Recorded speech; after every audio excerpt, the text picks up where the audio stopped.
The CBC's Paul Hunter joins us now live from Philadelphia with more. So, Paul, what exactly did Pope Francis say today? Well, first of all, it should be noted this was not a part of the itinerary at the outset of this visit to the United States. It is about a kind of a 10-year-long, ugly, unhealed scar on the Catholic Church, specifically the Catholic Church in America. When the story came to light 10 years ago, not only about the fact that abuse had happened at the hands of the clergy against young people, but that it had been covered up. Earlier on this trip, when the Pope was in Washington, he spoke to a number of American bishops and made reference in his words to how challenging this has been for the Church.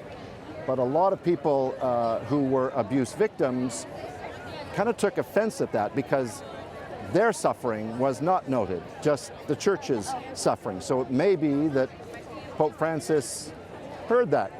And so, as you noted, today he met with victims of sexual abuse, not only at the hands of clergy, but from other circumstances as well, and talked about hope and also that justice will come in their situations.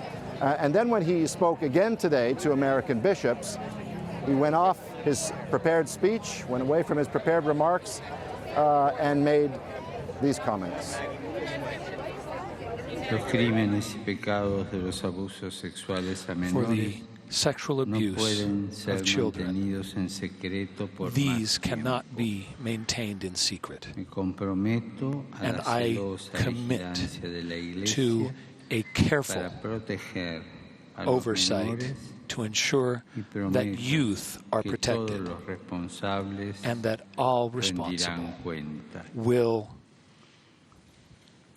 be held accountable. And so, Paul, it's a busy day for the Pope. What else does he have planned? Yeah, he just did another, or we think it was he who just did another flyby. Whenever a helicopter goes above the crowd, I'm on the Ben Franklin Parkway in Philadelphia, everybody sort of waves and erupts in cheers. We think he had been flying back from one of the prisons in Philadelphia, where he went earlier today to meet with some pretty serious criminals, like murderers, rapists, armed robbers, to talk about hope and forgiveness and redemption. He has done this before on his various trips around the world, meeting with prisoners. So he did that this morning, and then the big event today, and really arguably the biggest event of the trip, is Mass here on the Mall at 4 p.m. Eastern. I don't know if you get a sense of the sort of arch way down in the distance, way in front of people who've been gathering since like 5 o'clock this morning. They figure hundreds of thousands, maybe over 1 million, maybe up to 2 million people are going to be coming out to hear this. And they were camping out overnight. I don't know if we can get a quick shot here of somebody who's passing away the time because there's still a long wait, but everybody that we've talked to is thrilled just to be here. Doesn't matter how long it is. They just want a glimpse of him. They want to hear the Mass. Although the big issue right now, I got to say, is there's some concern.